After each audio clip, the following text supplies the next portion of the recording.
still keeping on the theme about the state of the state in Wisconsin for EVs. We've got a great panel here representing major players in various state agencies. And I'm going to turn things over to Maria Redman. She's in the governor's office of sustainability and clean energy, and also give her a particular shout out because she's been super helpful as we've worked through developing this boot camp and making sure that we're all in the right place and setting the right tone and giving us lots of suggestions about who we can draw upon there. So I think we're going to go ahead and go to Maria and the rest of the crew there.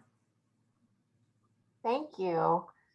I am honored to be here, and I thank you so much for inviting me to be a part of this event and also to be part of the planning for this event. I am super excited to be working with the Office of Sustainability and Clean Energy, a new office created here in Wisconsin to help transition the state over to clean energy, and transportation electrification is a part of that work.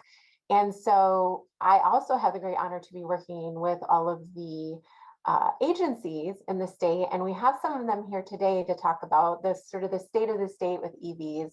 So we have Secretary Joel Brennan from the Department of Administration. We have Chairperson Rebecca Cameron Bach from the Public Service Commission, and we also have Secretary Craig Thompson from the Department of Transportation. I don't see everyone's faces, so if you could, there you are. And chair, there's everybody. All right, good. It's nice to see you all. Someday we'll be able to see each other in person.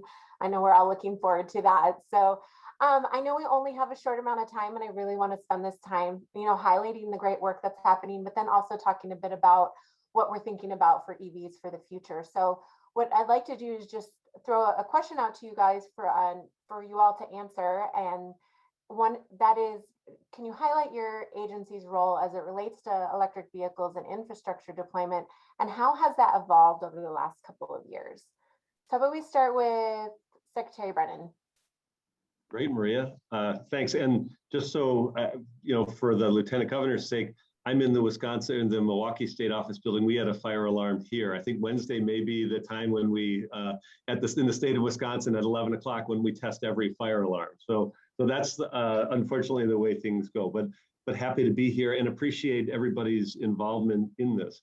From the Department of Administration's perspective, there are a number of ways in which we have an opportunity to relate with EV and with the overall infrastructure in the state. I'll mention a couple. One, we are the place that does most of the procurement. We are really a service agency for all of the rest of state government. So we serve the other agencies, we serve the governor, we serve the legislature. And so, on any number of fronts, we're doing things enterprise-wide. So certainly procurement is one of those areas. The state budget office is located within the Department of Administration. That's one other area that we do it. And we do a significant amount of administering of federal dollars. And so in all those ways, we probably touch on EV and on Wisconsin's evolving efforts in that area. Specifically, one of the areas that we have spent a lot of time, and Maria's been involved in these efforts as well, in addition to some of my other colleagues on the call, is through the VW Mitigation Program. Through a settlement that VW did a number of years ago, Wisconsin has the ability to spend about up to nearly $70 million on things related to environmental emissions and NOx emissions. And so a lot of that, it was started in the previous administration. We've continued that. Over the course of the last few years, we have replaced about 90, working with local units of government, replaced more than 90 buses that came into service in the 1992 to 2009, and replaced those with cleaner diesel or other things. In the case of the city of Racine, they have procured through that program about 10 electric buses. They haven't taken possession of them yet.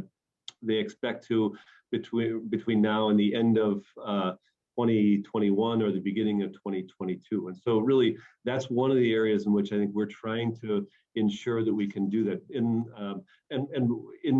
this budget and in the last budget, the governor has tried to outline, because budgets are about laying out your values and your priorities, we've also used that as an opportunity to lay out our commitment to infrastructure and commitment to electric vehicles.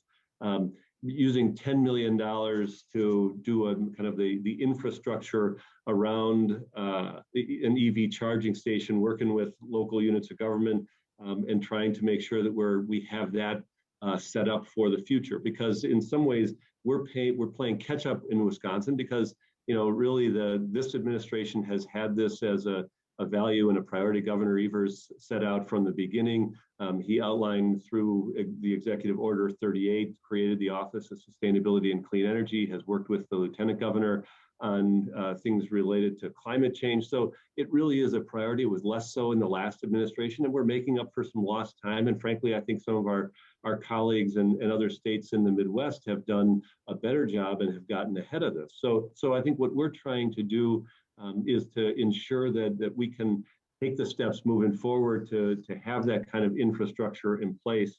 One area, again, that I'll just note, and then I'll probably turn it over to another colleague, is we have at this point, we only have a handful of electric vehicles that we have in the state's fleet. We have about 35 to 40 hybrid vehicles that we have. We are entering, I talked to our procurement people this morning, we're entering into a new contract in the next few weeks, which will allow us to have a much bigger portfolio to choose from when we're looking at those electric vehicles moving forward. And so it'll allow us in the coming years to make an additional commitment and to be able to honor that commitment that the governor has made. So all of those things are ways that we do it. And then again, turning it back to you, Maria, that one of the biggest ways that we have done it is the governor's commitment to the Office of Sustainability and Clean Energy, and the work that you continue to do in there. That I think, working with the Task Force on Climate Change, on the Clean Energy Plan that we are doing, we've really just scratched the surface, and we're pushing forward. And I think one of the important things is, and my guess is you'll hear this from Becky and Craig as well, is we're doing this at the same time as industry, the utilities, everybody else is doing this as well. So we are at the state level, we have opportunity to lead, we have opportunity to make up for some lost time. I think there's some excitement around where we're going and where things can go from here. So really appreciate the opportunity. I'll turn it back to you and to my colleagues to move forward. Thank you so much. Why don't we jump right over to Secretary Thompson? Thank you, Maria. And much like Secretary Brennan, I want to just thank everybody for participating this morning and for putting this on. It really is an exciting time, I think, right now in the country and in the world when it comes to a lot of these issues. And when we talk about transportation, there's a responsibility. We are responsible in the transportation sector for the greatest percentage of emissions and greenhouse gases. So there is a significant responsibility. And I think electrification is not the only way, but it is one of the most significant and I think potentially game-changing ways that we're going to be changing that in the near future. So to talk a little bit about what DOT in Wisconsin, some of the roles that we have in deployment of the electric vehicle infrastructure.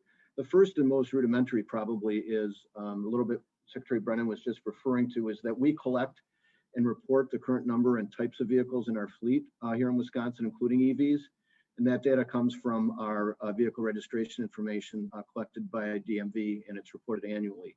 And so we're hoping that's going to increase as we report that significantly. And while we don't have programs that are specific to the deployment of EVs, we do administer a number of programs that can really potentially complement the deployment of EVs. One of those is CMAQ, the Congestion Mitigation and Air Quality Program, which encourages transportation projects that improve air quality.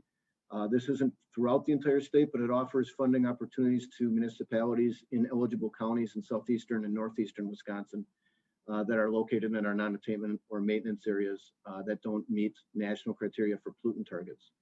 Eligible projects for that include those that reduce the number of vehicle trips, inter-vehicle miles traveled, projects that reduce emissions related to traffic congestion, and projects that reduce the per mile rate of vehicle emissions through improved vehicle and fuel technologies. We also have a multi-state corridor planning and coordination that we've been participating in. We've been working with the Federal Highway Administration's Alternative Fuel Corridor Designation Program, where we've been identifying and designating several corridors in Wisconsin for alternative fuels as part of a national network of alternative fueling and charging infrastructure along our national highway system corridors. Last October, we at WISDOT announced the signage of the electric vehicle fuel type alternative fuel corridors along I-94 between Wisconsin-Illinois border and Madison here in Dane County. So these signs indicate the location of available electric charging stations along that corridor on I-94 between Madison and Illinois. We're also participating in the Great Lakes Zero Emission Corridor with I-94 as well, where we're supporting the multi-state partnership to promote I-94 within Michigan, Indiana, Illinois, Wisconsin, and Minnesota as a zero emission corridor. We are reviewing how our allocated funds, we're doing this right now, how the funds that we already have allocated could be appropriately applied to electric vehicle corridors over the next couple of years, and hoping that we can allocate some of that money in that way. We're also working with our federal, state, and local stakeholder groups to share information and monitor our public policy regarding both electric vehicles and charging stations. And specifically, we're coordinating with other state agencies such as DOA and PSC, who are on the panel here right now. We also are in a regional partnership with what we call MASTO. It's the Mid-Atlantic Association of State Transportation Officials. So it's the 10 states in the Midwest and those DOTs. And we've been coordinating with them, and we've created some committees that not only look at electrification, but also autonomous, connected and autonomous vehicles and electrification. So it's really an area I have the pleasure of serving as president of this group right now. And it's one that our 10 Midwestern states have put that we want to become a leader really in the country, in the Midwest here, on our goals to reduce emissions and be as friendly as we can to electrification, as well as the other technologies that are coming down. So those are really the specific areas that we've been involved with, and I will turn it back over to you. Thank you so much. It's been a great pleasure to work with your staff on a number of those efforts. So Commissioner Rock, you're next. Thanks, Maria. Thanks, Yeah. everybody. I want to thank the coalition for putting this together. I think it speaks volumes, the fact that Wisconsin is included to participate in one of these boot camps. So it's great to be here. And just kind of picking off of what Secretary Brennan and Secretary Thompson said, a couple of points. Yes, Wisconsin, we are in a position of playing catch up. We're playing catch up in a lot of different areas, but I will say that one of the hallmarks of this administration is the importance on cross-agency communication. And what you heard from Secretary Brennan and Secretary Thompson is just a reflection of that continued collaboration. And Maria, props to you, because you're the person that kind of holds us all together and holds us accountable and ensures that we're talking across agency. So at the PSC specifically, being the state's regulatory agency, we play a pretty critical role, and we recognize that early on. So what we did was in 2019, we opened up a generic investigation because we said, you know what, we are coming at a position of having to play catch up, and we don't know what we don't know. So we opened up a generic proceeding and we invited anybody and everybody who wanted to participate. So we heard from charging infrastructure companies. We heard from other states. We heard from all of our states' utilities. We heard from customer groups. We heard from industry. And really what came through loud and clear, and I was nodding furiously through all of Netta's comments, but what came through loud and clear was there is such limited educational and informational resources out there. There are a lot of urban myths out there. There's a lot of misinformation. And what also came through loud and clear was the level of range anxiety and the fact that Wisconsin doesn't have a robust system of chargers in place. And that's due to a couple of things, right? First and foremost, it's due to this sort of reluctance on the behalf of previous policymakers to really make a go at investing in the charging infrastructure. And it was always this sort of push-pull, well, it's the chicken or the egg. People in Wisconsin don't want to adopt EVs. So why should we put in resources to build the infrastructure? But what we heard from that generic proceeding was it was the opposite. there was so much pent-up demand for adopting the vehicles, but the lack of charging infrastructure was an incredibly high barrier for people to say, yes, I'm going to make that investment.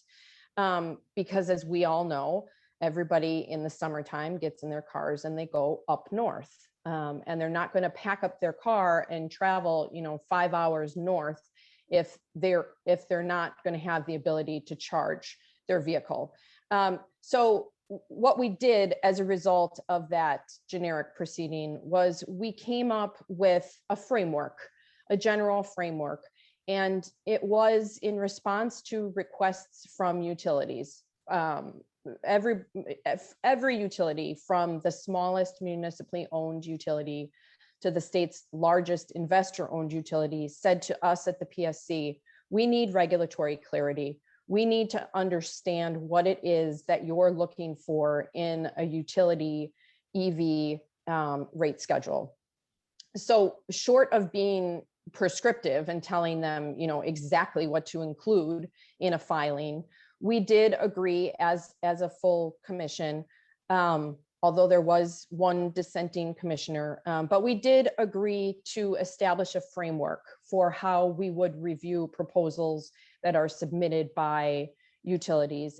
And by and large, it's a general framework to let the utilities know we're not likely to approve a pilot program that includes cross subsidization, right? So the message to the utilities was, if you're going to come up with an EV rate schedule, you have to design it so that only the EV customers are paying for the associated costs. That was a big message that came out of that generic proceeding. And then the second thing that came out of our final order was an encouragement to utilities to start to be innovative when they're designing these programs, and to start to take some risks, and to encourage them to submit for approval pilot programs so that we can see what works, what doesn't work. And again, building on some of Netta's remarks during her session, we are really trying to be intentional and deliberate about looking at the PSC's actions through a lens of equity. And so that was a big part of our discussion, was if utilities are going to be authorized to offer EV programs to their customers, it's got to be done in an equitable fashion, understanding that, one size doesn't fit all, but that it was really an encouragement to try to be innovative and come to us with pilot programs that would be inclusive of all customers. Thank you so much. I've had the privilege of working across all of the agencies, as you all had mentioned, and it's been such a pleasure to work with your teams and just like understanding the different perspectives. We have exactly 3 minutes, so 1 minute each. So I guess my next question for you, we're going to turn it into an elevator speech, is from your perspective, what is the key step that Wisconsin needs to take to realize a substantial transition to electric vehicles and position Wisconsin as a leader? As we've indicated, we're a little bit behind. So what would be that elevator speech that you would give to somebody, like the key step that we need to take? You want me to start? Sure, go ahead. Yeah, sorry, I didn't. For me, it really is get the ball rolling, get the stone rolling downhill. I mean, make sure that we can start to put together just a little bit of that infrastructure as it becomes more practical for people to own these vehicles, as the marketplace becomes closer and more in reach for people. I think we just kind of got to start to get that ball rolling downhill, and then the momentum will carry us forward. That would be, so there are practical investments we should be making in infrastructure right now. The other thing, and I think I've got a few seconds left, is we need to make sure that we're demonstrating leadership on it. Joe Biden, went a few weeks ago, I think, and took the test ride in a Ford F-150 Lightning EV, a pickup truck, which everybody, a lot of people aspire to own in our country. Here in Wisconsin, you're about to hear from the lieutenant governor and the governor, both of whom have modeled this as something that we want to be leaders in across the country. I think that's it. We have to get the ball rolling downhill, but we have to follow the leaders who are already taking their place and making sure Wisconsin has this as a value moving forward. Secretary Thompson, go for it. Sure, thanks, Maria. So I guess one of the things I would say that I think is really exciting is the fact that from the private sector side of things, I think electric vehicles are coming and they're here and they're coming very fast at this point, I would say. I know there was some time when they were trying to get more certainty from the federal, where we were at, but I think the time for that has passed. GM is already, there's going to be by 2025, next 3.5 years, they're going to have 30 new lines of electric vehicles, and their entire fleet by 2035 is going to be electric. Toyota is going to be entirely electric. Ford is going to be electrical in Europe. Volkswagen is going to be entirely electric. Volvo is going to be entirely electric. So it's happening. And so from government standpoint, we've got to make sure that we're not providing barriers, that when it comes to charging stations, I believe the private sector in a lot of ways is going to follow what the vehicle manufacturers are doing. But I think one of the things we really can do is something that Netta talked about earlier, is being intentional about where we put some of these, because the marketplace will follow, and there will be charging stations where there's the demand. But whether if it's in inner city areas or whether it's in more rural areas, that's where I think government can come in and be more intentional about underserved areas to make sure that the charging stations are available there as well. So I think it's coming, and I think we just better make sure that we're providing that type of leadership that Becky and Joel both talked about. Commissioner? I totally agree. Okay, I have three things. First thing is we've got to, building off on what Craig just said, we've got to build the infrastructure. We just have to. And whether that's a combination of, well, it will be a combination of public-private resources used to build that infrastructure, but we've got to get it built. The second thing is we need legal clarity in the state of Wisconsin around third-party ownership.